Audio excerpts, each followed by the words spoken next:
vieillir correctement un modèle. J'espère en cela que le but a été atteint. Bien évidemment, il aurait été prétentieux de ma part de vous présenter ce projet comme une recette miracle.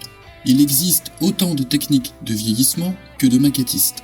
Toutefois, il m'a semblé judicieux de vous proposer ici ce qui, pour moi, représente les techniques de base qui vous permettront, après assimilation, de développer votre propre méthode pour vieillir vos modèles.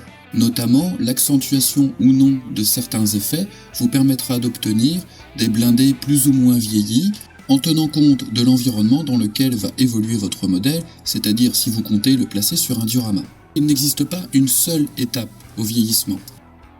Le vieillissement consiste en fait à la superposition de différentes étapes utilisant différentes techniques et en ayant recours à différents produits. Concrètement, et selon moi, un vieillissement bien réussi, c'est un vieillissement pour lequel il est difficile de donner l'ensemble des étapes simplement en regardant le résultat final.